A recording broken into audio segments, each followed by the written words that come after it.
একমাত্র জামাইয়ের এই করুণ অবস্থা দেখে আমজাদ আলম লজ্জা পেয়ে গেল।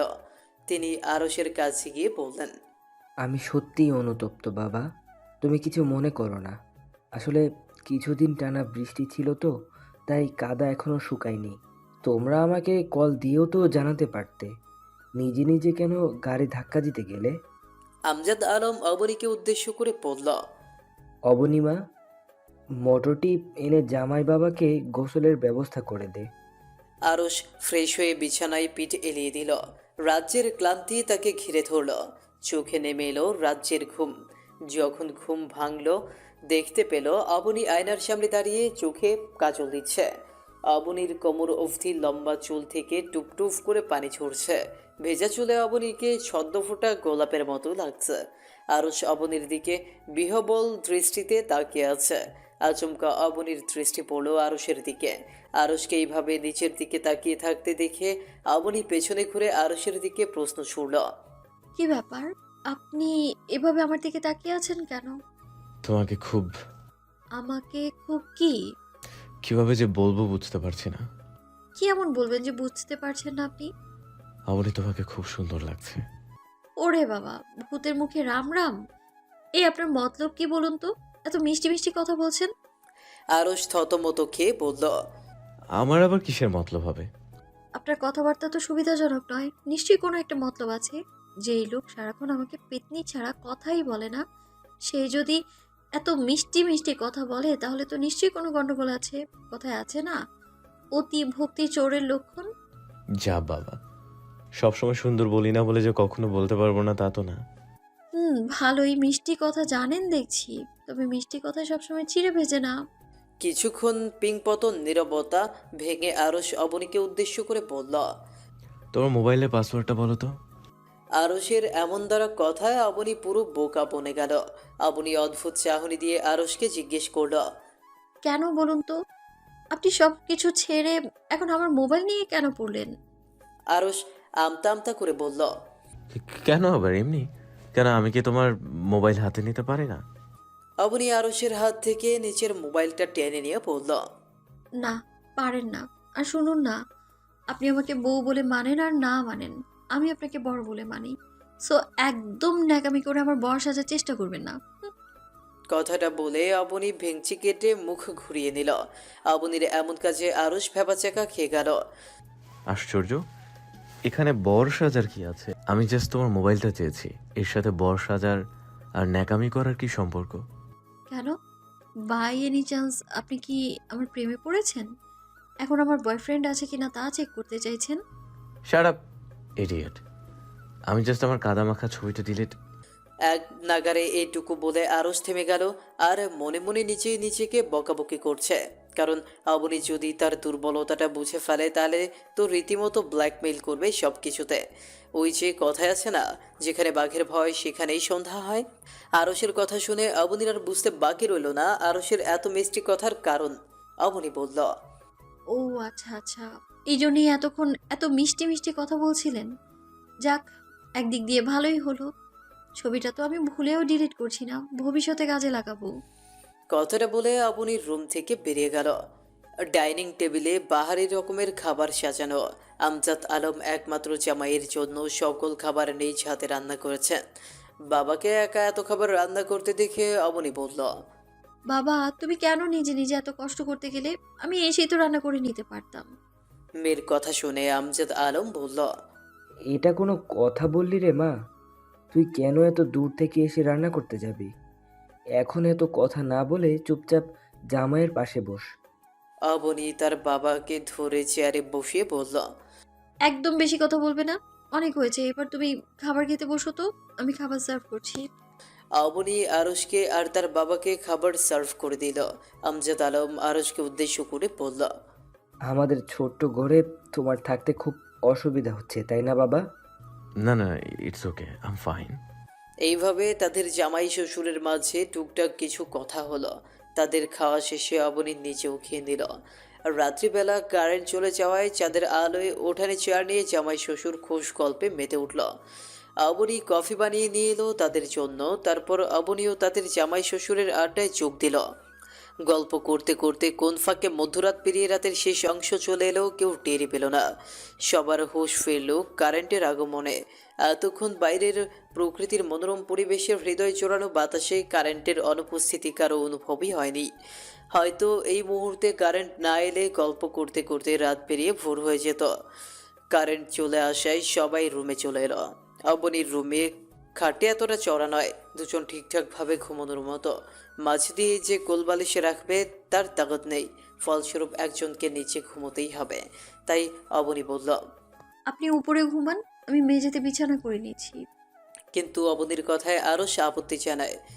হুম, ঘুমালে দুজন একসাথে ঘুমাবো, আর না হলে দুজন নিচে বিছানা করে নিব। দুজন নিচে বিছানা করে নিব মানে? হ্যাঁ, তুমি খাটের এই পাশে বিছানা করবে আর আমি এই পাশে, সিম্পল। এত নাটকের তো দরকার নেই। আপনি আমাদের অতিথি, তাই আপনি উপরে ঘুমান, আমি নিচে ঘুমোতে পারবো। আমি তো অত বিলাসবহুল ভাবে বড় হইনি, তাই নিচে ঘুমোতে আমার কোনো প্রবলেম হবে না। গায়ে কাদা মেখে যদি বাড়ি পর্যন্ত আসতে পারি, নিচেও ঘুমাতে পারবো। ইনসাল্ট করছেন? ইনসাল্টের কি হলো? আমি জাস্ট তোমাকে এটাই বোঝালাম, নিচে ঘুমাতে আমার প্রবলেম হবে না। আপনি এত ঢং কেন করছেন বলুন তো? এখানে তো আমি আর আপনি ছাড়া বাইরের কেউ নেই যে আপনাকে সিনেমার শুটিং করতে হবে। আপনার মনে আবার আমার প্রতি এতটা দরদ কবে থেকে জন্মালো? তোমার প্রতি আমার দরদ জন্মাতে যাবে কেন? তাহলে নিচে ঘুমানোর জন্য এরকম উঠে পড়ে কেন লেগেছেন? কারণ বলা তো যায় না, কখন আবার আমাকে এই নিয়ে খোঁটা দিয়ে বসো। একদম বাজে কথা বলবেন না। আমি কখনো আপনাকে খোঁটা দিয়েছি? দাওনি, তবে দিতে কতক্ষণ? খুব বেশি বাজে বলছেন আপনি। চুপচাপ এসব উল্টাপাল্টা চিন্তা বাদ দিয়ে ঘুমিয়ে পড়ুন তো। এমনিতেই অনেকটা লেট হয়ে গেছে। বিছানায় শুয়ে পড়ল। অবনী নিচে বিছানা পেতে আরশের দিকে থেকে উল্টো পাশে মুখ ঘুরিয়ে শুয়ে পড়ল আর নিচে নিচে বলছে। কেমন অসভ্য লোক রে বাবা! আমি তো ভেবেছিলাম আমাকে ভালোবেসেই নিচে ঘুমোতে চেয়েছিল, অথচ শেষে কিনা আমি খোঁটা দিব সেই ভেবে নিচে ঘুমোতে চেয়েছে। যেই না বললাম খোঁটা দিব না, অমনি নাচতে নাচতে খাটে শুয়ে পড়লো। আর এদিকে আমি আকাশ কুসুম স্বপ্ন দেখে বসে আছি। নিচে নিচে বিড়বিড় করে এইসব বলে অবনী ঘাড় ঘুরিয়ে পেছনে তাকিয়ে দেখলো আরশ ঘুমিয়েছে কিনা। আশ্চর্য বিষয়ে আরশ বিছানায় নেই। আরশকে বিছানায় না দেখে অবনী ঘাবড়ে গেল। পরে খাটের নিচে ফাঁক দিয়ে চোখ পড়তেই দেখলো আরশ অপর পাশে বিছানা পেতে শুয়ে ওর দিকেই তাকিয়ে আছে। আরশকে এইভাবে নিচের দিকে তাকিয়ে থাকতে দেখে অবনী লজ্জা পেয়ে ঘাড় ঘুরিয়ে নিল। আপনা আপনি ঠোঁটের কোণে হাসির ঝলক নেমে এলো। ব্যাপারটাই কেন যেন অবনীর ভালো লাগা কাজ করলো, কিন্তু কেন তার উত্তর জানা নেই অবনীর। সকাল সকাল ফজরের নামাজ পড়ে আরশ আর অবনী আবারও ঘুমিয়ে পড়ল। আরশ এমনিতেই লেট করে ঘুম থেকে ওঠে, তার উপর রাতে ঠিকমতো ঘুম হয়নি। অবনীর 9টা বাজে ঘুম ভাঙবে। ঘুম থেকে উঠে ফ্রেশ হয়ে চলে যায় রান্নাঘরে। অবনীর নাস্তা তৈরি করে বাবাকে খেতে দিল। আরশের খাবারটা নিয়ে রুমে এলো, কিন্তু আরশ এখনও পড়ে পড়ে ঘুমোচ্ছে। দুনিয়াবি কোনো খবরই তার নেই। মনে হচ্ছে গত রাত ঘুমোয়নি। অবনী খাবারটা টেবিলের উপর রেখে আরশের দিকে এগিয়ে গেল। আরশের স্নিগ্ধ মায়াবী মুখ পানে তাকিয়ে অবনীর আর ঘুমটা ভাঙাতে ইচ্ছে করল না। মুগ্ধতার দৃষ্টিতে কিয়ক্ষণ চেয়ে রইল। পরক্ষণেই ভাবনার জগৎ থেকে বেরিয়ে আরশকে ডাক দিল, কিন্তু আরশ তো একেবারে ঘুমে বিভোর হয়ে আছে। অবনী শত ডাকাডাকির করেও লাভ হলো না। তাই অবনী কবুতরের পালক এনে আরশের পায়ে সুড়সুড়ি দিতেই আরশ ধরফড়িয়ে উঠে বলে। কে কে? পাশে হাসির শব্দে আরশের আর বুঝতে বাকি রইল না অবনী তার পায়ে সুড়সুড়ি দিয়েছে। আই মে, আমার পায়ে এভাবে সুড়সুড়ি দিলে কেন? তো কি করব, বেলা 10টা বাজে এখনো মুরগির মতো ঝিমোচ্ছেন। Stop this nonsense.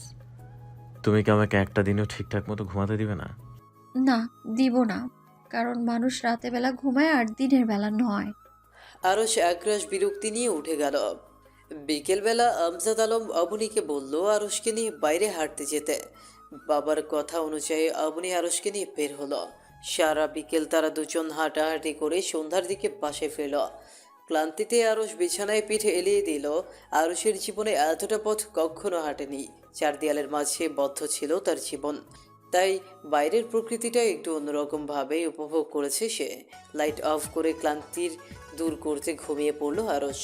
রাত 10টার দিকে আরশের ঘুম ভাঙে। চোখের সামনে যা দেখলো তাতে আরশের রীতিমতো কাঁপাকাঁপি অবস্থা। ভীতিতে রুদ্ধ হয় শ্বাস। আরশের মুখ দিয়ে কথাই বেরোচ্ছে না। ঘুটঘুটে অন্ধকারে নিভু নিভু আলোতে স্পষ্ট দেখা যাচ্ছে কিছু একটা চুল ছেড়ে দাঁড়িয়ে আছে। চুলগুলো বাতাসে উঠছে। আরশ এবার ঘামতে শুরু করলো। আরশ লাইট জ্বালাতে যাবে, কিন্তু পায়ের মধ্যে সেই শক্তিটুকু নেই। আরশ পায়ে জোর না পেয়ে ধপ করে নিচে পড়ে গেল। অমনি লাইট জ্বলে উঠলো। আরশ ভূত ভূত বলে চিল্লাতে থাকে। আরশকে এরকম চিল্লাতে দেখে অবনী ভ্যাবাচাকা খেয়ে যায়। অবনী আরশকে হতভম্ব হয়ে বলল, আপনি কি পাগল হয়ে গেছেন? নিচে পড়ে গেলেন কি করে, আর এরকম ভূত ভূত করে কেন চিল্লাচ্ছেন? অবনীর কণ্ঠ শুনে আরো সুর করে অবনীকে জড়িয়ে ধরে বলল, ভূত ভূত ভূত ভূত তোমাদের পাশে ভূত ভূত আমাদের পিছু নিয়েছে। অবনী পড়ল মহা ঝামেলায়। আরশকে অনেক কষ্টে নিচে থেকে ছাড়িয়ে বলল। কি আবল তাবল বলছেন? আমাদের বাসায় কোনো ভূত ট্রুত নেই। আরশ ভীতু কণ্ঠে বলল। বিশ্বাস করো, আমি এরকমই দেখছি। আরশ হাত দিয়ে ইশারা করে অবনীকে বলল, এই জায়গাটা চুল ছেড়ে দাঁড়িয়েছিল। আমার মনে হচ্ছে আমরা ঘুরতে যাওয়াতেই কোনো মেয়ের আত্মা আমার পিছু নিয়েছে কিনা। এবার আমার কি হবে? ওরে বাবা গো, আমি আর এই বাড়িতে থাকবো না। অবনি প্লিজ, আজকের রাত্রে তুমি আমার পাশে থাকো। তুমি আমার পাশ থেকে সরে যেও না প্লিজ, নাহলে ওই শাকচুনি আবার চলে আসবে। আরশের কথা শুনে অবনীর আর বুঝতে বাকি রইল না আরশ কিসের কথা বলছে। অবনীর তো এবার যেন হাসি থামছে না। অবনীকে এরকম পাগলের মতো হাসতে দেখে আরশের মেজাজটা খারাপ হয়ে গেল। সে এখানে ভয়ে মরছে আর এই মেয়ে কিনা তাকে নিয়ে ঠাট্টা করছে। আরশ চল শক্ত করে অবনীকে বলল, এভাবে পাগলের মতো হাসছো কেন? তোমার কি মনে হয় আমি তোমার সাথে ঠাট্টা করছি? আমার কথা বিশ্বাস হচ্ছে না তাই তো? যখন শাকচুন্নিটা তোমার ঘাড় মটকাবে না, তখন বুঝবে তুমি। অবনী এবার হাসি থামিয়ে কোমরে হাত রেখে ভ্রুযুগল কুঁচকে শক্ত কণ্ঠে বলল, আপনি আমার শাকচুনি কেন বললেন? আরে আমি কেন তোমাকে বলতে যাব? আমি তো শাকচুন্নির। এইটুকু বলে আরশ থেমে ভাবুক ভঙ্গিতে বলল, ওয়েট, এক মিনিট। বাই এনি চান্স ওটা তুমি না তো? একদম শাকচুনি বলবেন না। হ্যাঁ, ওইটা আমিই ছিলাম। আপনি উল্টো পাল্টা ভেবে ভয় পাচ্ছিলেন। Shut up idiot! এভাবে কেউ রাত্রিবেলা এরকম শাকচুন্নির মতো অন্ধকারে চুল ছেড়ে দাঁড়ায় থাকে? আর একটু হলে তো আমার প্রাণ পাখি উড়ে যেত। আপনি চুপ করুন। অতিরিক্ত গরম পড়ছিল, তাই শাওয়ার নিয়ে চুল শুকানোর জন্য ফ্যানের সামনে দাঁড়িয়েছি। আর আপনি বা এত ভীতু কেন? সারাক্ষণ তো খুব সাহসী দেখান, আর এখন সামান্য একটা ভূত দেখতেই সব সাহস ফুস করে উড়ে গেল। তোমার মতো শাকচুনিকে দেখলে যে কেউ এমনিতেই ভয় পেয়ে যাবে। আপনি বারবার আমার শাকচুনি কেন বলছেন? শাকচুনির মতোই তো লাগছিল। আর আপনাকে তো বাঘরূপী বিড়ালের মতো লাগছিল। শোনো, আমি মোটে ভয় পাইনি, বুঝছো? জাস্ট তোমাকে বুঝিয়ে দিলাম, তুমি নিজেকে যতই সুন্দর মনে করো না কেন, দিন শেষে তোমাকে শাকচুনির মতোই লাগে। এই জিনিসটাই আপনার দোষ। সব সময় সব কিছুতে আপনি হারতে নারাজ। আপনি নিজেকে যতই হিরো ভাবেন, দিন শেষে আপনাকে আমার কৌতুক অভিনেতা দিলদারের মতোই লাগে। হোয়াট? তোমার সাহস দেখে তো আমি অবাক হয়ে যাচ্ছি। এত বড় বড় কথা বলার সাহস কি করে হয় তোমার? তুমি কি ভুলে যাচ্ছ তুমি কার সামনে দাঁড়িয়ে কথা বলছো? না, আমি ভুল বলিনি। তবে আপনি বোধহয় ভুলে গেছেন, আপনার কাদা মাখা পিকটা এখন আমার মোবাইলেই আছে। ব্যাস এইটুকু কথাতেই আরশের মুখ চুপসে গেল। আরশ মনে মনে বলছে, এর একটা ব্যবস্থা তো করতেই হবে। ছবি তো তোমাকে ডিলিট করতেই হবে মিসেস খান। আগে ছবিটার ব্যবস্থা করি, তারপর তোমার ব্যবস্থা কিভাবে করতে হয় তা আমি খুব ভালো করেই জানি। Just wait and watch. দেখতে দেখতে অবনী আর আরশের চলে যাওয়ার সময় চলে এলো। আমজাদ আলম অবনীকে বলল। মাত্র কদিন হলো এসেছিস, এত তাড়াতাড়ি চলে যাবি? অবনী আবেগে আপ্লুত হয়ে শীতল কণ্ঠে বলল, হ্যাঁ বাবা, আর থাকা সম্ভব নয়। ওনার অফিস খোলা, তার উপর বাড়িতে বিদ্যুৎ আসবে, তাই তাড়াতাড়ি যেতে হচ্ছে। বিদ্যুৎ কথাটা শুনে আমজাদ আলম অবাক চাহনি দিয়ে জিজ্ঞেস করল, বিদ্যুৎ? বিদ্যুতের সমস্যা হলে মেকানিক খবর দিলেই তো হয়, তোদের যাওয়ার কি দরকার? আরে বাবা, এই বিদ্যুৎ সেই বিদ্যুৎ নয়। এই বিদ্যুৎ হলো ওনার বন্ধুর নাম। আরশ অবনীকে বলল তার বাবাকে বলে যাতে একটা গাড়ি ঠিক করে দিতে বাড়ি পৌঁছানোর জন্য। ওই দিন আরশের গাড়ির চাকাটা পাঞ্চার হয়ে গেছিল। রাস্তায় যে পরিমাণ কাদা, সিএনজি বা বাইক হলে সুন্দরভাবে এক সাইড দিয়ে যাওয়া যাবে। অবনী তার বাবাকে ব্যাপারটা জানিয়ে জামা কাপড় লাগেজে গুছিয়ে নিল। কিছুক্ষণ পর আমজাদ আলম এসে আরশকে উদ্দেশ্য করে বলল, বাবা, আমাদের এখানে তো ঘন্টার পর ঘন্টা দাঁড়িয়ে থাকলেও সিএনজি পাওয়া যায় না। তাই আমি একটা মোটরসাইকেলের ব্যবস্থা করে ফেলেছি। তবে মোটরসাইকেলটি একটু পুরনো, তবে একদম ঠিকঠাক মতোই চলে। ঠিক আছে, সমস্যা নেই, চলুন।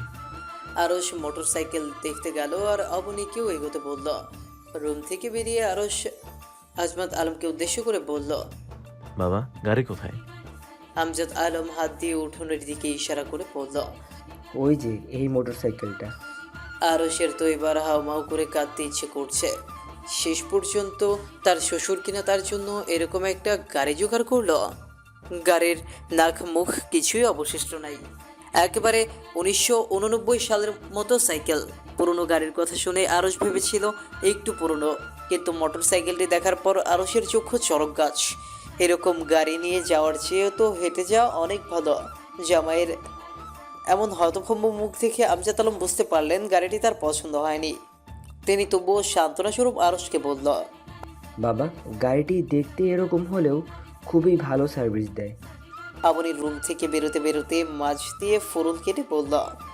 একদম দারুণ সার্ভিস দেয়।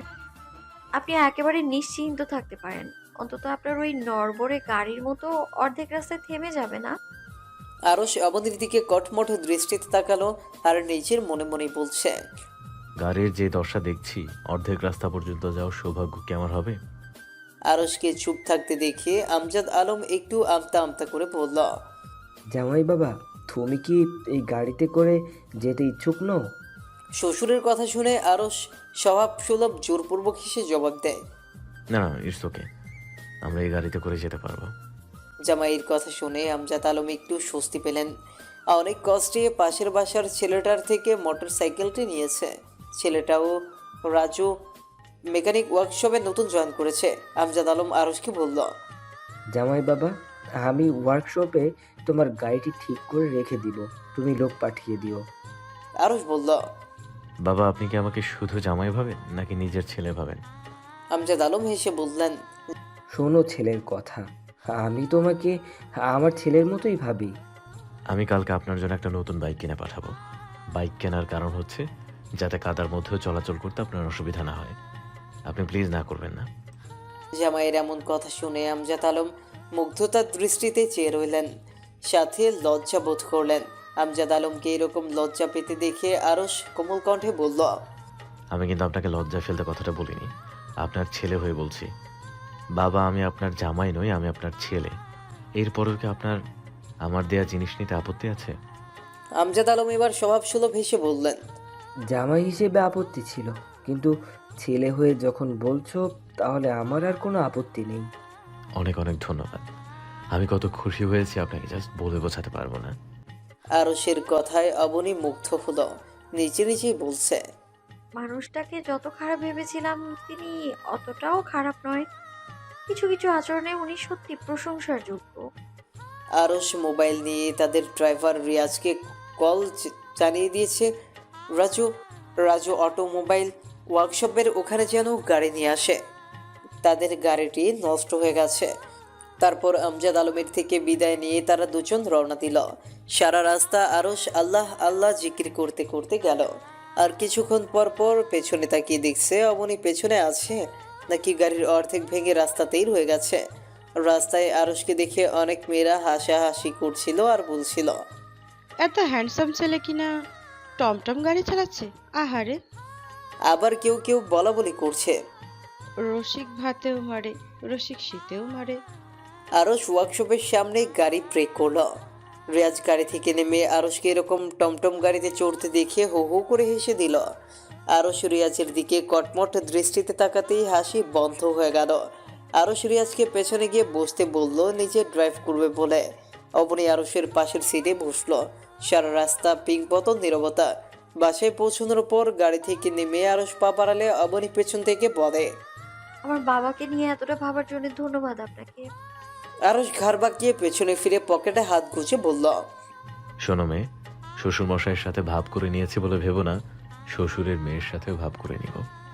আরসের কথা শুনে অবনী ভ্যাবাচেকা খেয়ে গেল। অবনী হতভম্ব হয়ে প্রশ্ন ছুড়ল। এই আপনার সাথে কে ভাব করতে চাইছে? আরস একটু ভাব নিয়ে বলল।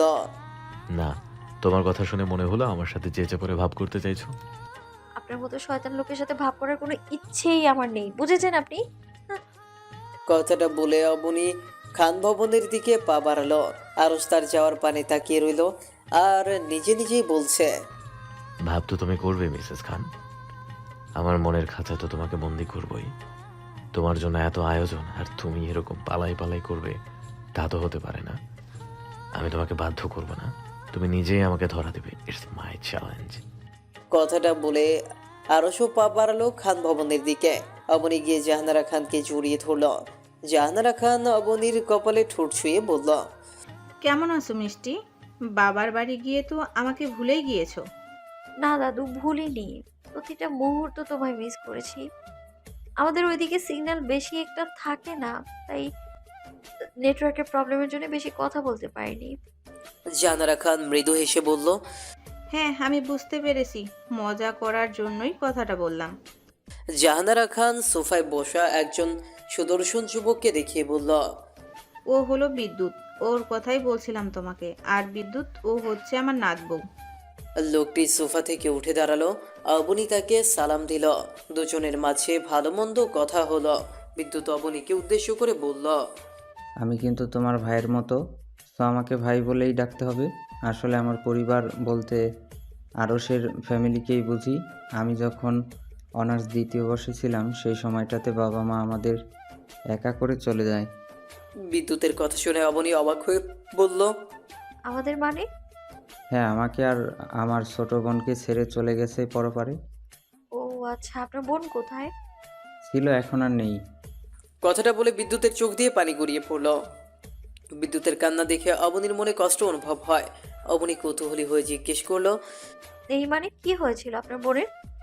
বিদ্যুৎ চোখের পানি মুছে বলল, বাদ দাও সেসব কথা। ওসব কষ্টের মুহূর্তগুলো স্মরণ করে আনন্দের মুহূর্তগুলোকে নষ্ট করতে চাই না। তোমাকে অনেকটা আমার ছোট বোনের মতোই লাগছে। তোমাকে দেখে বনুর কথা মনে পড়ে গেল, তাই তুমি আমাকে ভাই বলেই ডাকবে। আমি কি তোমাকে বনু বলে ডাকতে পারি? অবনী উৎফুল্ল হয়ে বলল, কেন নয়? আমারও তো কোনো ভাই নেই। ভালোই হলো, আমিও একটা পাতানো ভাই পেয়ে গেলাম। এখন থেকে কিন্তু আর কান্না করবেন না। ভেবে নিন না আমিই আপনার বোনু। আরও সদর দরজা দিয়ে ড্রয়িং রুমে প্রবেশ করতে করতে বলল, বাবা, সবাই দেখছি আমাকে ছাড়াই খোশ গল্পে মেতে উঠেছে। আরও একজনও যে বেড়াতে গিয়েছিল, সেটাতে তো যেন কারো মনেই নেই। জাহানারা খান ঠাট্টার স্বরে বলে, তা দাদু ভাই, এখানে আমিও আছি, বিদ্যুৎও আছে। তুমি কথাটা কাকে উদ্দেশ্য করে বলেছো শুনি? আরশ ভাবলিশহীনভাবে জবাব দিল। যেহেতু কারো নাম মেনশন করিনি, তাহলে বুঝতেই হবে উভয়কেই বলছি। বিদ্যুতে গিয়ে এসে আরশকে জড়িয়ে ধরল। মাত্র 1 মাসের জন্য দেখা হয়নি, কিন্তু মনে হচ্ছে কতগুলো বছর তোর সাথে সাক্ষাৎ হয়নি। আমি বিদেশে থাকলেও আমার আত্মাটা তোর বিয়েতেই পড়েছিল। কত ইচ্ছে ছিল তোর বিয়েতে মজা করব, অথচ সেরকম কিছুই হলো না। আমার কিন্তু ট্রিট চাই। আর কত অন্যের বিয়ে ট্রিট নিবি? এবার অন্তত নিজে বিয়েটা কর। কি আর করার বল, জীবনে কোনো কিছুতেই তোকে হারাতে পারিনি, শেষে বিয়েটাও আগেই নিজে করে নিলি। কথাটা বলে দুজনেই হেসে দিল। তো বল, কি খাবি, চা নাকি কফি? কফি খেয়ে খেয়ে মুখটা তেতো হয়ে গেছে, একটু চা পেলেই শান্তি। আরশ মারিয়াকে ডাক দিল চা আনার জন্য। মারিয়া আরশদের বাসায় কাজ করে। অবনী আরশকে থামিয়ে বলল, আপনারা গল্প করুন, আমি চা বানিয়ে নিয়ে আসি। কথাটা বলে অবনী কিচেনের দিকে গেল। চা বানাতে বানাতে অবনী নিজে নিজে বলছে, সত্যি কারো নাম শুনেই হাসাহাসি করতে নেই। লোকটার নামটা অদ্ভুত হলেও মনটা অনেক ভালো, কত সহজেই আমায় আপন করে নিল। অবনী চায়ের কাপ সবার হাতে তুলে দিল। সবাই চায়ে চুমুক দিয়ে অবনীর প্রশংসা করল।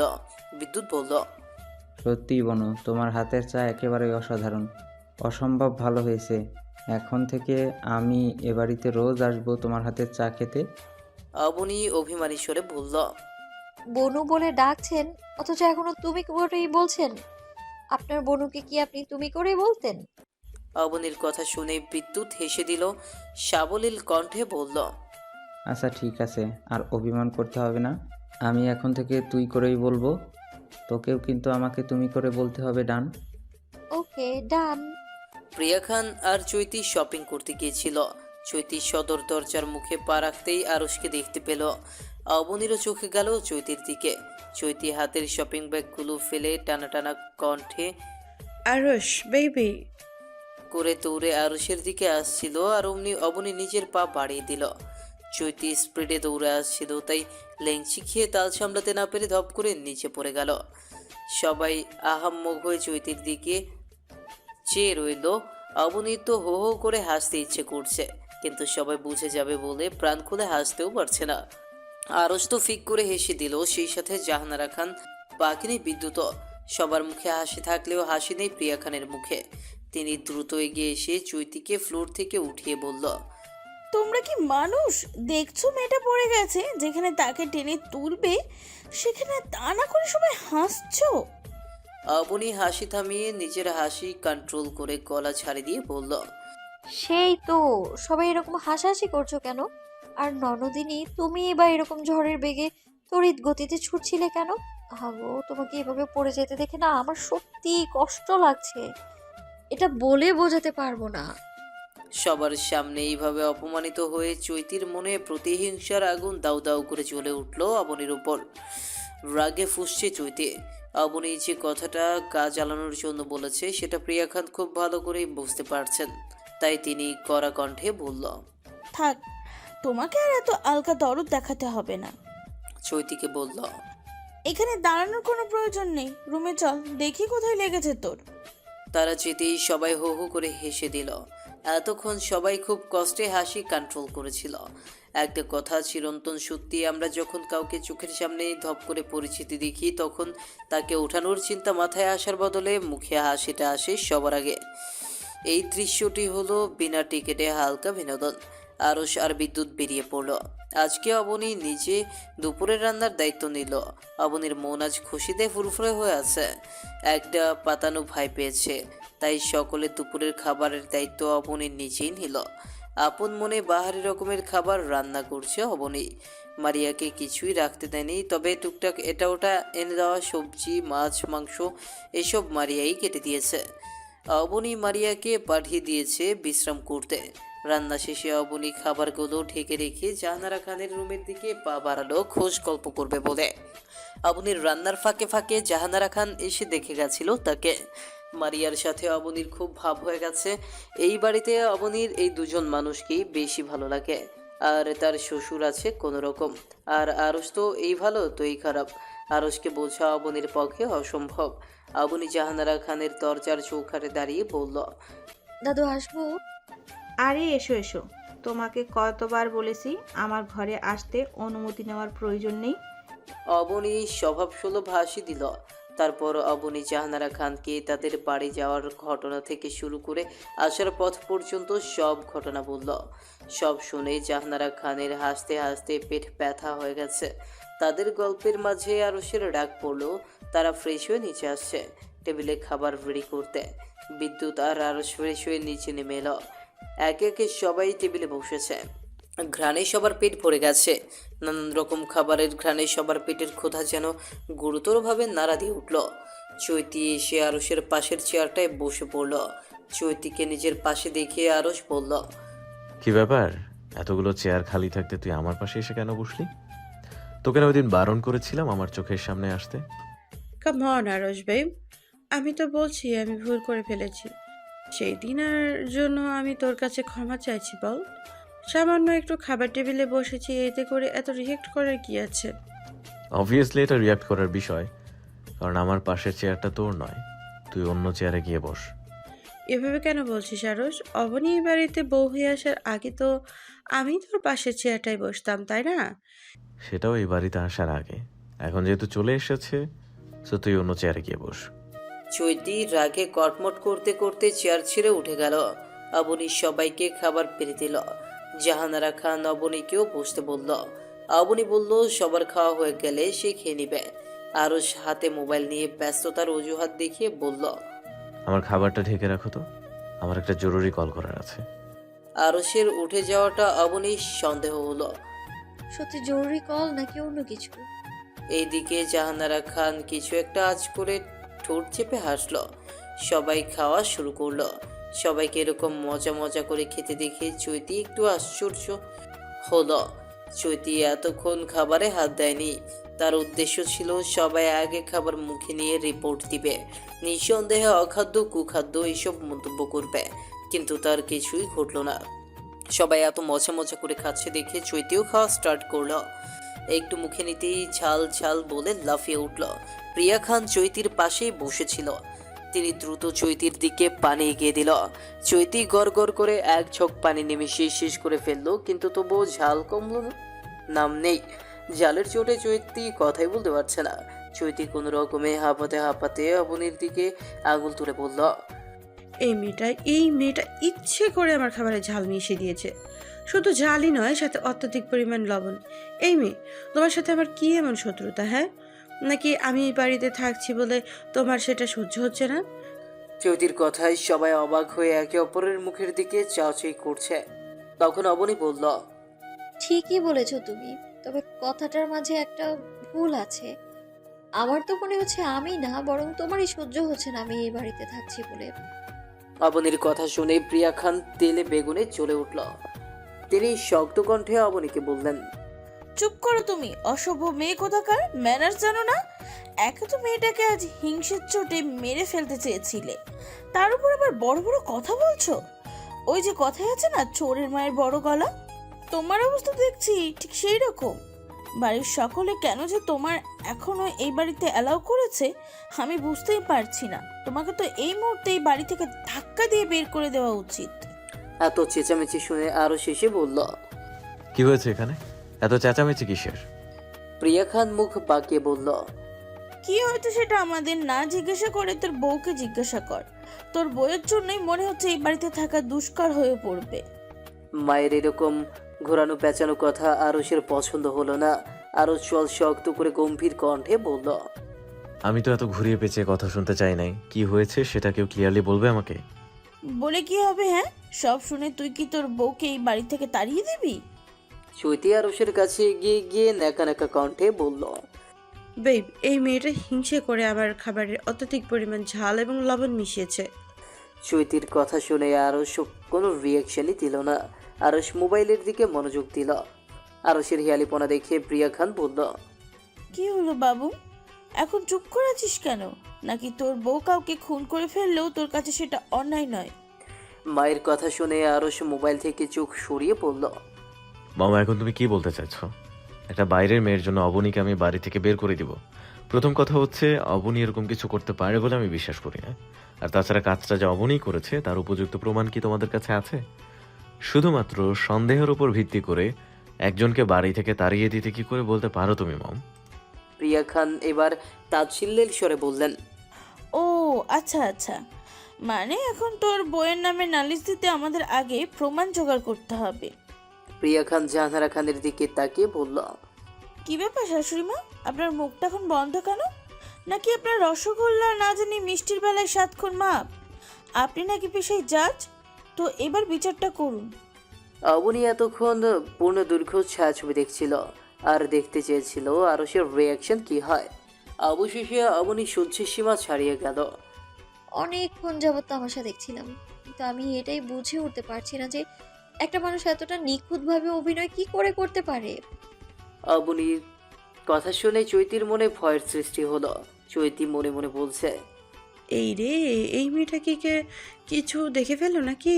দেখলেই বা কি, ওর কাছে তো কোনো প্রমাণ নেই, তাই না? না, ভয় পাওয়া চলবে না, দোষটা ওর ঘাড়েই চাপাতে হবে। চৈতি অবনীকে বলল, এই মেয়ে, এই, কি বলছো?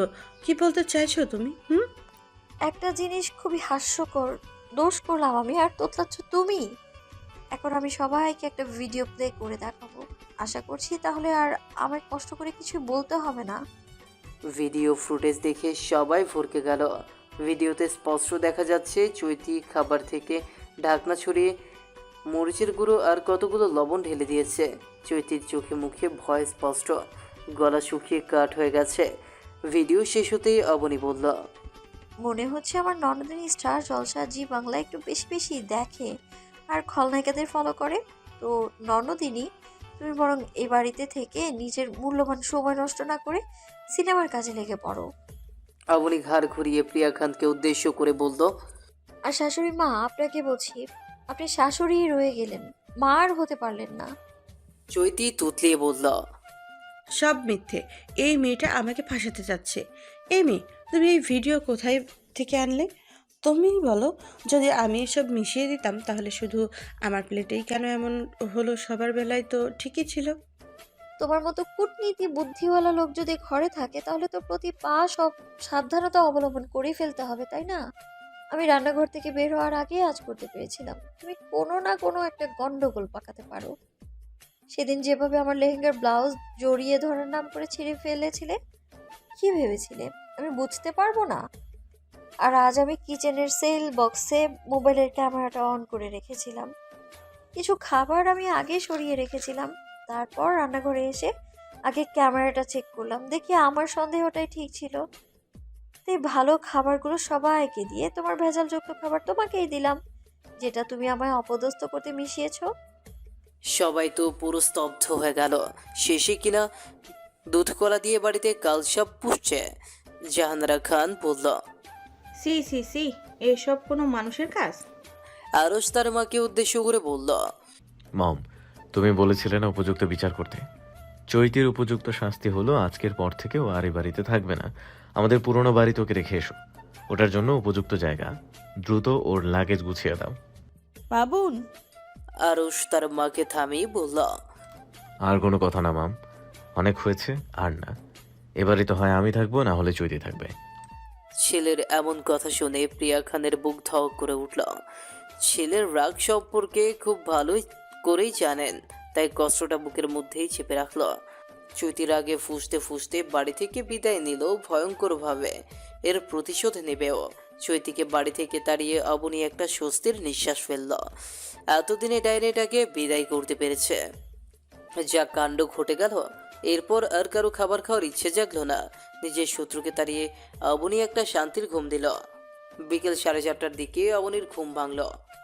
দেখতে পেল আরশ সোফায় বসে মোবাইল টিপছে। ওর দিকে এক নজর তাকিয়ে আবার মোবাইলে কি নিয়ে ব্যস্ত হয়ে পড়ল। আর ঠোঁটে চাপা হাসি। অবনী সেদিকে পাত্তা না দিয়ে ওয়াশরুমের দিকে গেল ফ্রেশ হতে।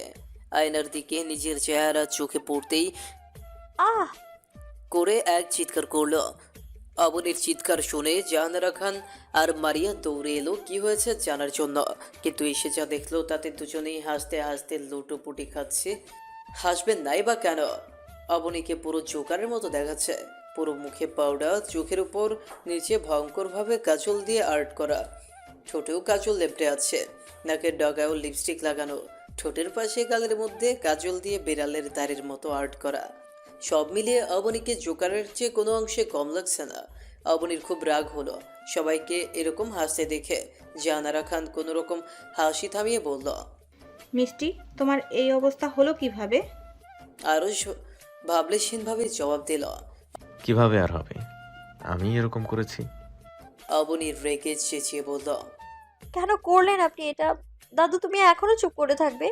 তুমি যদি এর বিচার না করো তাহলে কিন্তু আমি উনি ঘুমালে ওনার চুলটাও কেটে টাকলু বানিয়ে দিব।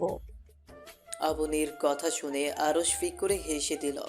আরশ ঠাট্টা সরে বলল, তুমি আমার চুল কাটবে আর আমি কি তাকিয়ে থাকবো নাকি?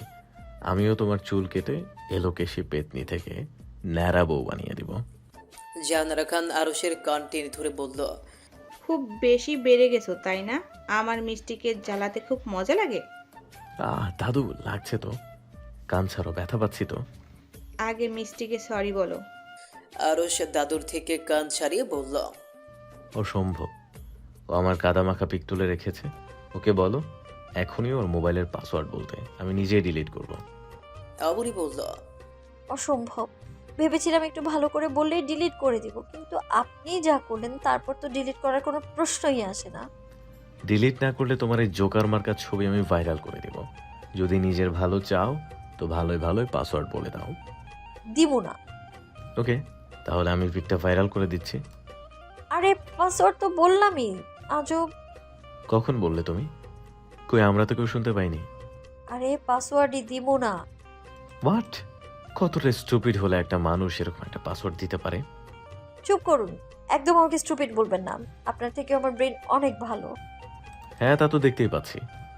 1 মিনিট, আপনি আপনার পিক ডিলিট করছেন আর আমার পিকটা? আমি তোমার মতো নাই, বুঝছো? তোমার মতো এত আজাইরার সময় নাই আমার। ওই জোকার মার্কার ছবি মোবাইলে রাখবো। তোমার ওই জোকার মার্কার ছবি যদি আমি আমার গ্যালারিতে রাখি, আমার গ্যালারির ইজ্জত পুরো ফালুদা হয়ে যাবে। কি? তার মানে আপনি আমার বোকা বানালেন?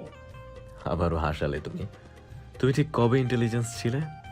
আরশ একটু ভাবুক ভঙ্গিতে ব্যঙ্গ করে বলল, কই, আমার তো মনে পড়ছে না। তা কেন মনে পড়বে?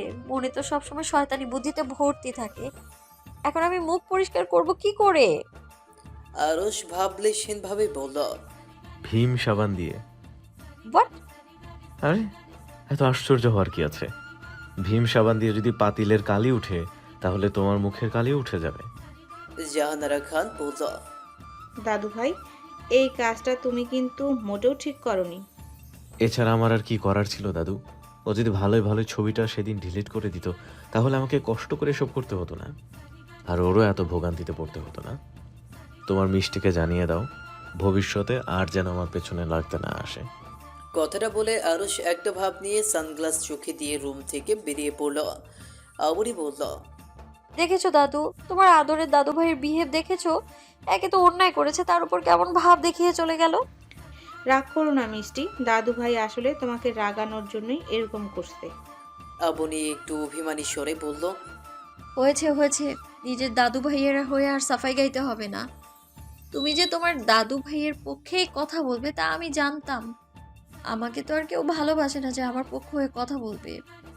জাহানারা খান আবুনির দিকে এগিয়ে বলল, হয়েছে হয়েছে, আর অভিমান করতে হবে না। আমি দুজনকেই ভালোবাসি। এখন চলো, ফ্রেশ হতে হবে তো। অনেক কষ্টে আবুনির মুখ পরিষ্কার করল। আবুনির ফর্সা মুখ একেবারে টমেটোর মতো লাল হয়ে গেছে। সন্ধ্যার দিকে আরশ জাহানারা খানকে বলল, দাদু, আমি আর বিদ্যুৎ একটু বাইরে থেকে ঘুরে আসি। জাহানারা খান তাদের জিজ্ঞেস করল। কোথায় যাবে দাদু ভাই? আরশ শীতল কণ্ঠে জবাব দিল। দাদু, একটু দেখির পারে যাব। আবুনি তখন সেরে দিয়ে নেমে আসছিল আর ওদের কথা শুনছিল। আবুনি এসে বিদ্যুৎকে বলল। ভাইয়া, আমিও তোমাদের সাথে যাব। আবুনির কথা শুনে আরশ ঘাড় বাঁকিয়ে পেছনে ফিরে বলল, তোমাকে যেতে হবে না, আমরা যাচ্ছি। আমাদের মাঝে তোমার কি কাজ? আবুনি আরশের ওপর রেখে আছে, তাই এমন ভাব করলো যেন সে আরশের কথাটা শুনতেই পায়নি। আবুনি আরশের থেকে মুখ ফিরিয়ে বিদ্যুতের দিকে তাকিয়ে বলল, ভাইয়া, আমি তোমার সাথে যেতে চাইছি, তুমি কি আমায় ঘুরতে নিয়ে যাবে? আবুনির এইভাবে ইগনোর করায় আরশ অগ্নি দৃষ্টিতে বিদ্যুৎ আরো আবুনির দিকে তাকিয়ে আছে। হাত জোড়া অটোমেটিক মুষ্টিবদ্ধ হয়ে গেল, চোখগুলোর আগে লাল হয়ে আছে। আরশ জোরে জোরে নিঃশ্বাস ছেড়ে রাগ কন্ট্রোল করার চেষ্টা করছে। বিদ্যুৎ আরশের দিকে তাকিয়ে খুব ভালোই বুঝতে পারছে আরশ রেগে গেছে। বিদ্যুৎ আরশের দিকে তাকিয়ে বোকা হেসে বলল, অবনী যখন যেতে চাইছে তুই আর আপত্তি করিস না। বিদ্যুৎ অবনীকে বলল। যা, তুই রেডি হয়ে আয়। বিদ্যুতের কথা শুনে অবনীর চোখে মুখে খুশির ঝলক নেমে এলো। অবনী খুশি মনে পেছনে ঘুরে পা বাড়ালো। অবনী আর চোখে তাকিয়ে দেখে আরশ প্রচণ্ড রেগে আছে, কিন্তু অবনী সেদিকে পাত্তা না দিয়ে সিঁড়ির দিকে পা বাড়ালো। আরও সামনের দিকে ফিরে হাতটা পেছনে বাড়িয়ে অবনীর ডান হাতটি ধরে টেনে নিজের সামনে দাঁড় করিয়ে ঝাঁঝালো কণ্ঠে ঝাড়ি দিয়ে বলল, আমি কি তোমাকে যেতে বলেছি? Answer me, damn it. Abani নিজের হাত ছাড়ানোর চেষ্টা করে বলল, আশ্চর্য, আপনি এত রিয়াক্ট কেন করছেন? হাত ছাড়ুন, লাগছে আমার। আমাকে ইগনোর করার দুঃসাহস থেকে পাও তুমি? সুন্দর করে কথা বলছি তাও তোমার সহ্য হচ্ছে না? সব সময় এরকম ভাব নাও যেন তুমি সেলিব্রিটি কেউ। এখন তোমার সাথে কথা বলতে আমার পারমিশন লাগবে। নিজেকে তুমি কি মনে করো? হ্যাঁ, অনেক স্মার্ট, স্ট্যান্ডার্ড। আমাকে কি মনে হয় তোমার? আমি ছ্যাঁচড়া, যেভাবে খুশি ইগনোর করবে? শোনো, তোমার মতো হাজারটা মেয়ে আমার পেছনে লাইন ধরে পড়ে থাকে শুধুমাত্র আমার সাথে একটু কথা বলার জন্য, আর সেই জায়গায় তুমি আমাকে ইগনোর দেখাচ্ছ। ইগনোর দেখাতে হলে নিজের স্ট্যান্ডার্ড দেখে তারপর দেখাতে হয়, বুঝছো? নিজের অবস্থানটা ভুলে যাও না। আর আমার সাথে ইগনোর এসব একদম দেখাতে আসবে না, আমি সেটা অ্যালাউ করবো না। মাইন্ডেড। আরশের কথাগুলো ধারালো ছুরির মতো অবনীর বুকে গিয়ে বাঁধল। অবনীর ভেতরে ঝড় বয়ে চলেছে। আরশ যে এইভাবে অপমান করবে এটা অবনী ভাবতেও পারেনি। অবনীর মনে আরশের প্রতি অভিমান জন্ম নিল। চোখের কোনায় পানি জন্মে আছে, যেন এখনই গড়িয়ে পড়বে। কোনো মতে আটকে রেখেছে পানিগুলো, তবুও অবাধ্য পানি বাঁধ ভেঙে টপটপ করে অঝোর ধারায় গড়িয়ে পড়ছে। অবনীর চোখে পানি দেখে আরশের রাগটা নিমিষেই হালকা হয়ে গেল। আরশকে এইভাবে রেগে যেতে দেখে সবাই অবাক। আকবর খান পেশায় একজন অ্যাডভোকেট, একটা মামলার ঝামেলা মিটিয়েছে আজ, তাই গভীর ঘুমে মগ্ন হয়ে আছে। প্রিয়া খান পাশেই ছিল, কিন্তু হঠাৎ আরশের এত কড়া কণ্ঠ শুনে প্রিয়া খান রুম থেকে বেরিয়ে ওপর থেকে উকি দিয়ে কাহিনীটা কি তা বোঝার চেষ্টা করছে। জাহানারা খান এগিয়ে এসে আরশের হাত থেকে অবনীর হাতটা ছাড়িয়ে নিল। হাত ছাড়তেই অবনী দৌড়ে সিঁড়ি বেয়ে ওপরের দিকে চলে গেল। প্রিয়া খানের কেন যেন অবনীর জন্য একটু খারাপ লাগা কাজ করলো। প্রিয়া খানের এই খারাপ লাগা কাজ করায় নিজেই একটু আশ্চর্য হয়ে গেল। আমার তো খুশি হওয়ার কথা, তবে খুশি না হয়ে মেয়েটার জন্য খারাপ কেন লাগছে? তিনি নিজেই নিজেকে এই বলে সান্ত্বনা দিল, মেয়েটার সাথে তো আমার শত্রুতা নেই, শুধুমাত্র চৈতি একটু সুখে থাকবে বলে এত কিছু, সেই জন্য হয়তো একটু খারাপ লাগছে। এইদিকে জাহানারা খান শক্ত কণ্ঠে আরশকে বলল, এইসব কি দাদু ভাই? সি সি সি, এই তুমিটাকে তো আমি চিনি না। অবনীকে এরকম জঘন্য কথাগুলো বলতে তোমার একবারও বিবেকে বাঁধলো না? এরকম আচরণ কি করে করলে তুমি মেয়েটার সাথে? এখন তো আমার নিজের প্রতি ঘৃণা হচ্ছে এই ভেবে আমি তোমাকে সঠিক শিক্ষা দিতে পারিনি। কথাটা বলে জাহানারা খান কটকট পা চালিয়ে নিজের রুমের দিকে চলে গেলেন। বিদ্যুৎ আরশের কাছে এসে আরশের কাঁধে হাত রেখে বলল, আইনো, তুই কেন এতটা রেগে গেছিস? ছোটবেলা থেকে তোকে চিনি, একটু বোঝার ক্ষমতা রাখিনি। তবে আমি বলবো তোর ধারণাটুকু সম্পূর্ণ ভুল। তোর হয়তো মনে হচ্ছে অবনী তোর চেয়ে আমাকে একটু বেশি প্রায়োরিটি দেয়, কিন্তু সত্যি এটাই যে অবনী আর আমার সম্পর্কটা জাস্ট ভাই বোনের সম্পর্ক। এর বাইরে ওকে আমি অন্য কিছু ভাবি না। আর আমি যতটুকু জানি অবনীও আমাকে ভাই ছাড়া অন্য কিছু ভাবে না। তুই মেয়েটাকে অনেক বেশি হার্ট করেছিস। That's not fair. কথাটা বলে বিদ্যুৎ চলে গেল। আরশ বিদ্যুতের যাওয়ার পানে চেয়ে রইল। অবনী জালার বাইরে তাকিয়ে আছে, দৃষ্টি চাঁদের দিকে স্থির, চোখ ভিজে আছে, বারবার চোখ ঝাপসা হয়ে যাচ্ছে। নিজে নিজেই ভাবছে, কি এমন করেছি আমি যার জন্য উনি আমাকে নিজের স্ট্যান্ডার্ডটা দেখিয়ে দিল? আমি তো শুধু একটু ঘুরতে যেতে চেয়েছিলাম, ওনাকে ইগনোর করার আমি কে? আর ইগনোর করলেই বা কি, আর না করলেই বা কি, ওনার তাতে কি আসে যায়? অবনী একটা দীর্ঘশ্বাস ছেড়ে নিজেই নিজেকে বলছে, পৃথিবীতে সবাই মানুষকে টাকা দিয়ে মূল্যায়ন করে, আপনিও তার ব্যতিক্রম নন মিস্টার আরশ খান। আরশ অবনীর পেছনে এসে দাঁড়ালো। অনুতপ্ত স্বরে অবনীকে বলল, সরি। অবনী চোখের পানিগুলো দ্রুত মুছে নিল। এক পলক পেছনে তাকিয়ে আবারও সামনে মাথা ঘুরিয়ে নিয়ে চাঁদের দিকে তাকিয়ে রইল। আরশ বেশ বুঝতে পারছে অবনীকে অনেক বেশি কষ্ট দিয়ে ফেলেছে। আরশ অবনীর হাত ধরে অবনীকে নিচের দিকে ঘোরালো। অবনী ব্যথায় আহ করে উঠল। আরশ অতটা জোরে ধরেনি হাত, তবু অবনীকে ব্যথা পেতে দেখে নিজের হাতটা সরিয়ে দেখলো, তখন হাতটা জোরে চেপে ধরায় তাতে অসম্ভব লাল হয়ে আছে, যেন টোকা দিলেই রক্ত গড়িয়ে পড়বে। দাগ পড়ে গেছে। আরশ অনুতপ্ত কণ্ঠে অবনীকে বলল, I am sorry Abani, I am really sorry. Abani তাচ্ছিল্যের স্বরে বলল, সরি? সরি কেন? আপনি কেন সরি বলবেন? তাও আবার আমার মতো একটা মেয়েকে, যার কোনো স্ট্যান্ডার্ডই নেই। না না, ইগনোর দেখাতেও তো স্ট্যান্ডার্ড লাগে, তাই না? কারো থেকে সরি এক্সপেক্ট করতেও মিনিমাম স্ট্যান্ডার্ড প্রয়োজন, যেটা আমার নেই। প্লিজ সরি বলে আমার মতো গরিব ঘরে মেয়েকে লজ্জা দিবেন না প্লিজ।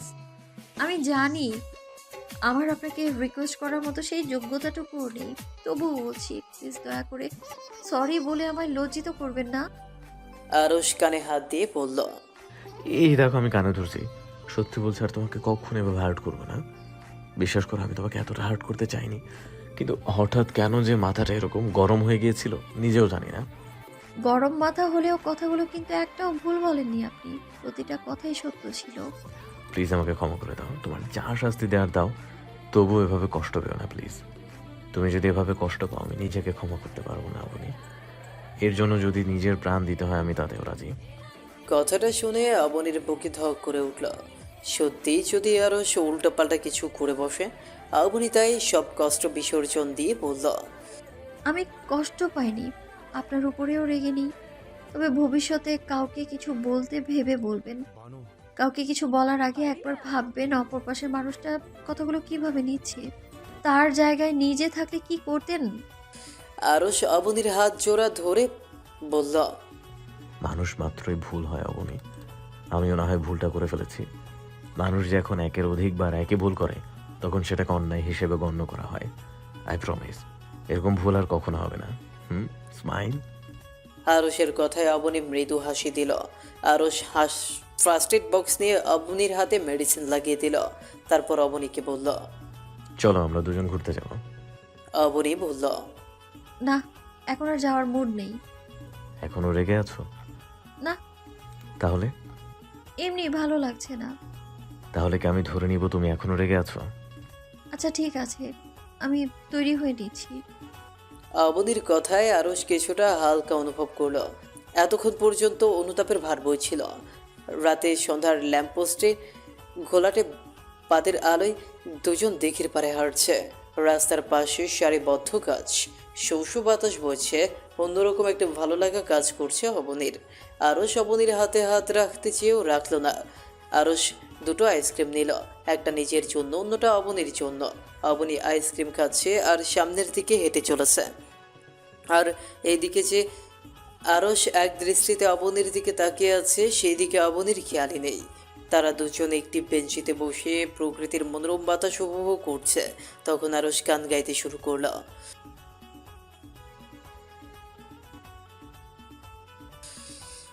অবনী বিস্মিত দৃষ্টিতে আরসের দিকে তাকিয়ে রইল। আরস অবনীর দিকে তাকালো। অবনী তখনও আরসের দিকে চেয়ে রইল। অবনীকে এইভাবে তাকিয়ে থাকতে দেখে আরস বলল। এভাবে তাকিয়ে আছো কেন?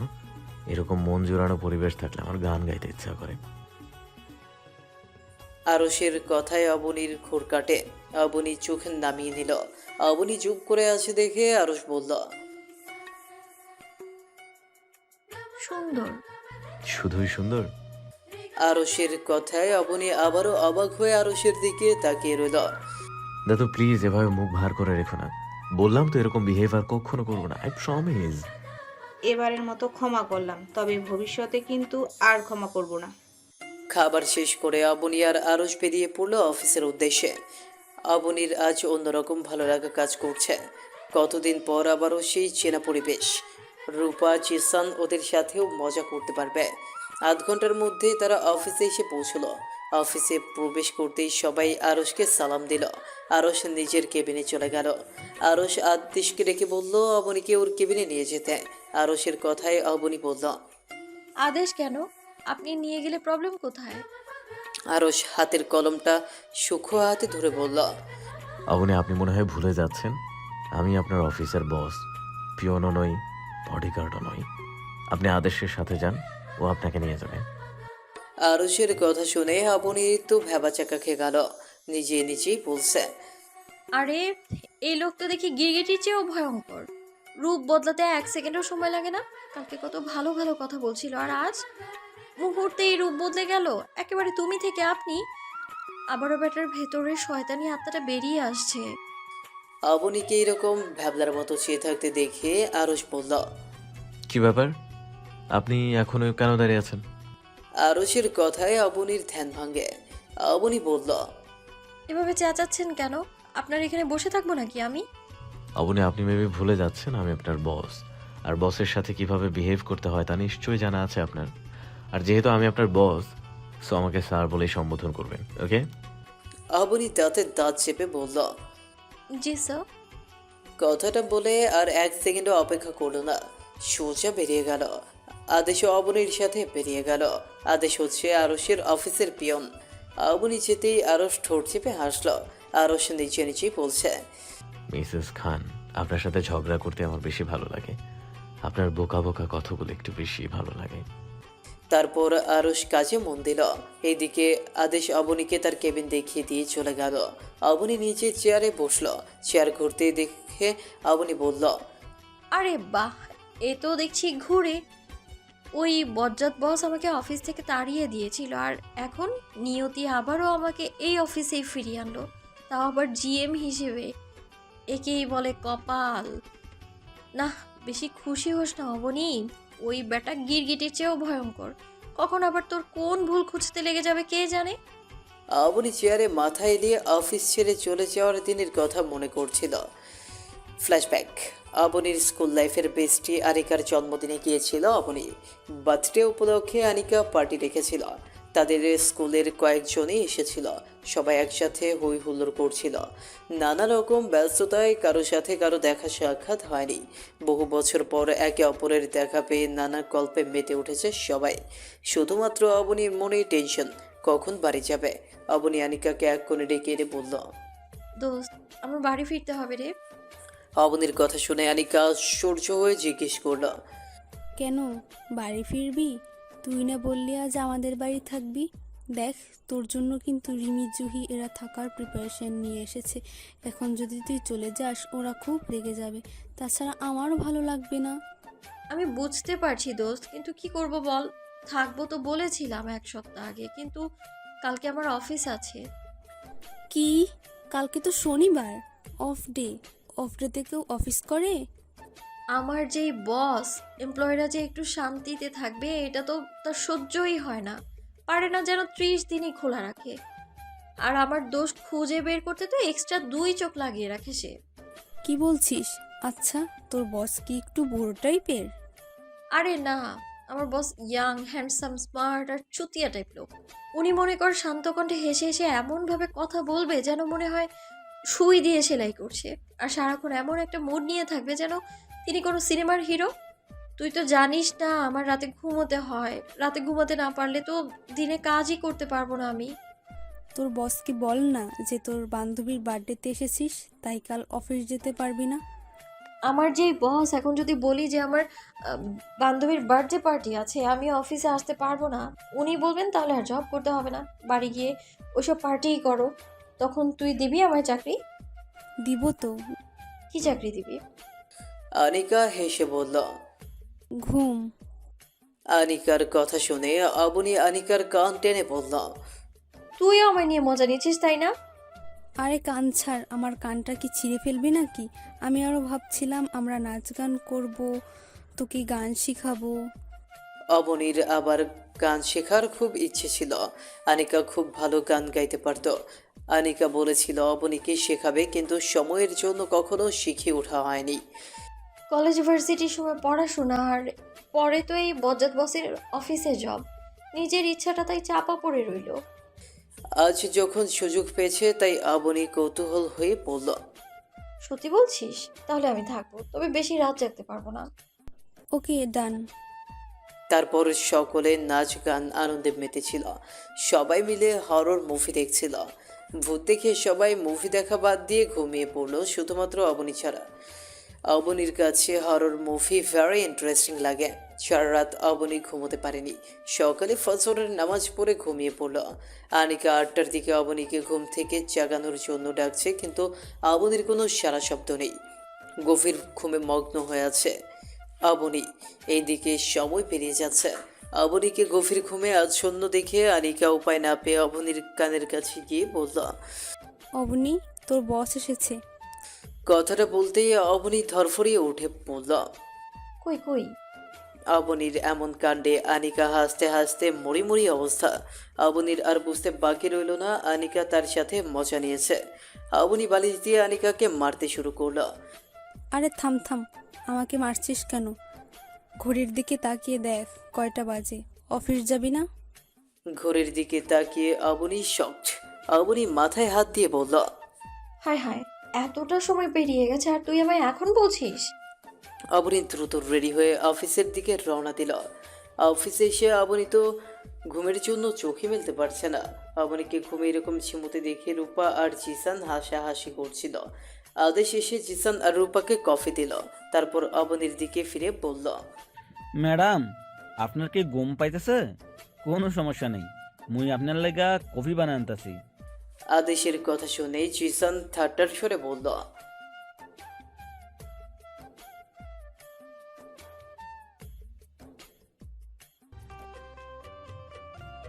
কথাটা বলে তারা আবারও হাসি দিল। আদেশ বলল। আদেশ করেন যাহা মোর গুরুজনে, আমি যেন সেই কাজ করি ভালো মনে। মোর মায়ের এই কবিতাটা না খুব পছন্দ ছিল, এর লাগে মোর নাম রাখছিল আদেশ। ম্যাডামরা দেখে মোর মায়ের কথা মনে পড়ে গেল। আদেশ অবনীর কাছে গিয়ে বলল। ম্যাডাম, মুই যখন মেট্রিক পরীক্ষা দিয়েছিলাম মোর এমন ঘুমাইতো। মোর মায়ে মোর চুলগুলো দড়ি দিয়ে ফ্যানের লগে বাইন্ধা দিছিল। মুই কি আপনার চুলু ফ্যানের লগে বাইন্ধা দিমু? আদেশের কথা শুনে জিসান আর রূপা আবারও হেসে দিল। অবনী আদেশের দিকে কটমট দৃষ্টিতে তাকাতেই আদেশ বোকা হেসে বলল। ম্যাডাম মুই আপনার লাইয়া ব্ল্যাক কফি লই আইতেছি। কথাটা বলে আদেশ চলে গেল কফি আনতে। অবনী আবারও ঘুমিয়ে পড়ল। জিসান আর রূপা কফি নিয়ে ছাদের দিকে গেল। এইদিকে আরস যাওয়ার পথে চোখ পড়ল অবনীর দিকে। অবনী গভীর ঘুমে আচ্ছন্ন। আরস টেবিলের ওপর হাত দিয়ে একটা বাড়ি দিতেই অবনী ঘুম ঘুম চোখে ভ্রুকুচকে মাথা তুলে বলল। আদেশ, তুমি বারবার আমার ঘুমে ডিস্টার্ব। এইটুকু বলেই সামনে তাকাতে অবনী ভয় মুখ চুপসে গেল। অবনী দ্রুত চেয়ার ছেড়ে উঠে দাঁড়ালো। Sorry sir. It's okay, it's okay. আরস অবনীর মাথায় দেওয়া বালিশটা হাতে নিয়ে বলল। Wow, fantastic. বালিশও আছে দেখছি। আদেশ তখন হাতে করে কফি নিয়ে আসলো। আরস আদেশকে বলল। আদেশ অফিসে বালিশ আসলো কিভাবে? স্যার ম্যাডাম আসার সময় লই আইছে। আরস হেসে বলল। Wow, good job. Sorry sir. না না, it's okay, don't worry.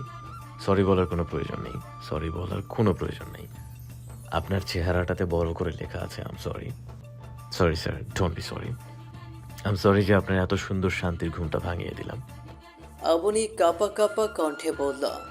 Sorry sir, আর এরকমটা হবে না। আপনি বারবার কেন সরি বলছেন? আপনি তো কোনো দোষ করেননি। রাতে ঘুম ঠিক মতো হয়নি, তাই না? অল্প হয়েছিল। It's okay, it's okay, I can understand. আদেশ অবনীর দিকে কফির কাপ এগিয়ে দিল। আরস কাপটি নিয়ে নিল। নো নো আদেশ, অবনীকে কফি দিলে তো হবে না, ওর ঘুমের প্রয়োজন। এই ঘুম কফি খেলেও যাবে না। আরস অবনীর দিকে বালিশ এগিয়ে দিয়ে বলল। Please take it, take it. যান, বাড়িতে একবারের জন্য চলে যান, বাড়ি গিয়ে আরাম করে ঘুমান। সরি স্যার, এরকম ভুল আর হবে না। আমি আর কখনো ঘুমাবো না স্যার, দরকার পড়লে আমি জীবনে বাসাতেও ঘুমাবো না। আরস চেঁচিয়ে জোরে বলল। Get out. আওয়াজটা এত জোরে ছিল যে সবাই ভয়ে কেঁপে উঠল। রাগে দুঃখে লজ্জায় অবনী অফিস থেকে বেরিয়ে গেল। অবনীকে অফিসের বাইরে গেটের সামনে দাঁড়িয়ে থাকতে দেখে জিসান বলল। কি ব্যাপার, তুই এখানে দাঁড়িয়ে আছিস কেন? আমি আর এই অফিসে কাজ করবো না। মানে কি, সামান্য একটু বকা খেয়েছিস বলে অফিস থেকেই চলে যাবি? ব্যাপারটা বোকামি হয়ে যাচ্ছে না? কি বলি তুই? তোর কাছে সামান্য একটু মনে হয়? তোকে তো বলেনি, বলেছে তো আমাকে। যেভাবে অফিসে সবার সামনে অপমান করলো, তারপর তার এই অফিসে থাকা উচিত বলে মনে হয় তোর? দেখ, স্যার তো ভুল কিছু বলেনি, তাই না? তুই কাজ না করে বসে বসে ঘুমাচ্ছিস, সেজন্য একটু। থাক, তোরা স্যারের হয়ে চামচামি করতে হবে না। তুই যা, গিয়ে তোর স্যারের পা টিপে দে। স্যার পেছন পেছন তেলের গ্যালা নিয়ে হাঁট। গেলাম আমি। কথাটা বলে অবনী সেই যে এলো আর ফিরে গেল না।